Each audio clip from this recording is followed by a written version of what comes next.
This episode was quite revealing when it came to Naofumi, his feelings, and his current state of mind.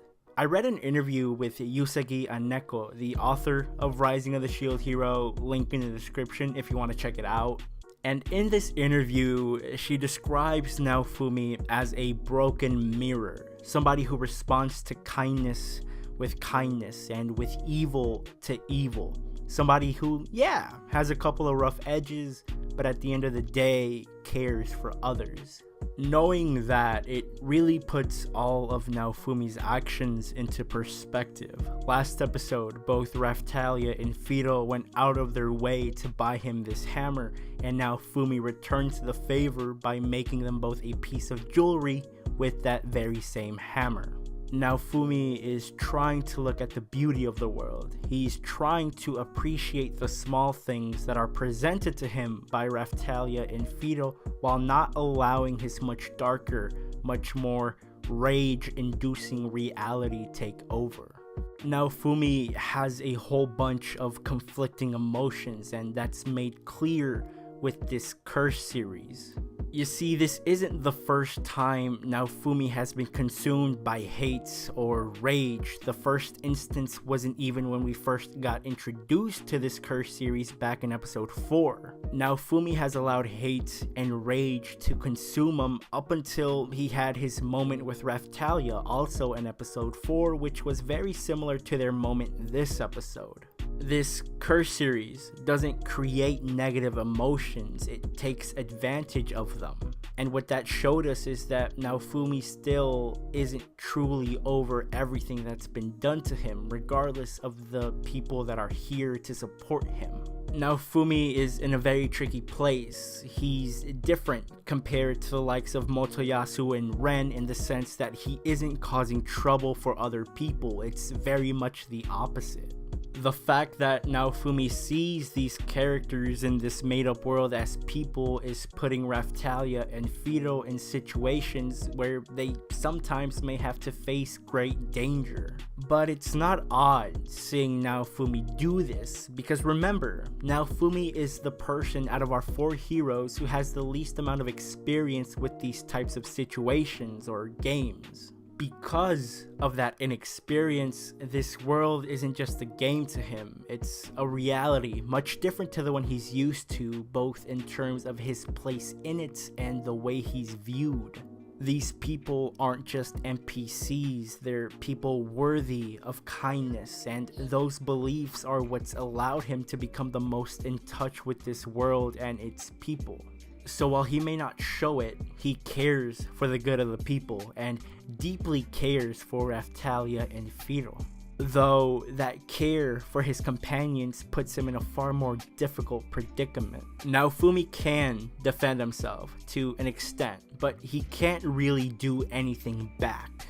Actually, it seems like this Curse shield is able to do some major damage, but it also comes with the risk of putting Raphtalia and Fido in even more danger than they already could be in. So unless Naofumi wants to curse Raphtalia and Fido like he did Raphtalia, he has to rely on them to do that part of the job for him. You see, what Naofumi realized at the end of this episode wasn't that he doubts himself, hesitates too much, or that he's a coward. Naofumi realized the gravity of his situation. Naofumi realized that every time he overestimates himself or underestimates his opponent is a time he's putting the lives of the 2 people he cares for the most in danger. So he must become stronger. He must be able to protect those 2, come what may. All of our heroes are doing things their own way. 2 of our heroes are paying little to no mind to the consequences their actions have. One of them is completely MIA, and the other one is almost trying a little too hard.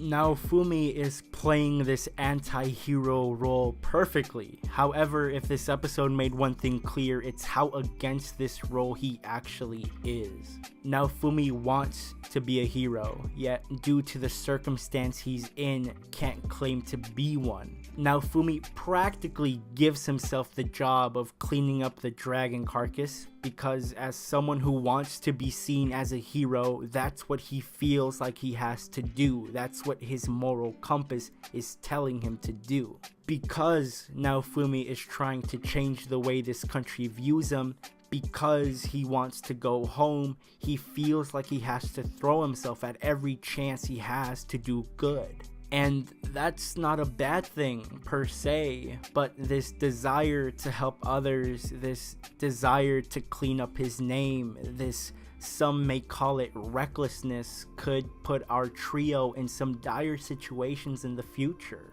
I enjoyed this episode for the most part. I obviously enjoy CGI when it's done well, but when it's not, I don't let it affect my viewing experience. This episode wasn't bad, it was more anticlimactic, and I think that has a lot to do with the pacing of the episode more so than with the visuals. I've actually been very happy with the visuals for this series. I feel like they've been very consistent throughout, and when it comes to animation, I'd much rather have a series that's animated well consistently than a series that puts the quality of other episodes at risk for the sake of some Sakuga moments. I think this Dragon Quest would have benefited from starting at the halfway point of the episode and ending at the halfway point of next episode, or maybe even a bit after that. Though I'm not a light novel reader or a manga reader, so I'm not sure how that would affect the pacing of other events. I just know that I couldn't really appreciate all the emotional moments. With Fido's presumed death, Naofumi's rush of negative emotions, and then Raphtalia bringing him down, and then Raphtalia being in danger as well, I just couldn't sink into an emotional state, if that makes any sense. But apart from that, I enjoyed the build-up, I enjoyed the resolution, and I'm curious to see what next episode will have in store for us regarding Malty, or Mine, or the bitch. But I'm even more curious to read your thoughts on this episode and any predictions you may have for future episodes as well. If you're an anime only, let me know some of the predictions you may have and if you feel the same way I did with this episode. And if you're a manga reader or a light novel reader, let me know how you felt Kinema Citrus adapted this episode, and if you weren't a fan, was it due to some of the things I mentioned? Please like the video if you enjoyed it, it helps the channel out a lot. Feel free to follow me on Twitter and to subscribe to my YouTube channel and to hit that bell notification thingy. That way you don't miss a video and can continue watching Rising of the Shield Hero and many other series with me. And with that being said, I hope you have a great rest of your day and I'll see you all soon. Bye bye.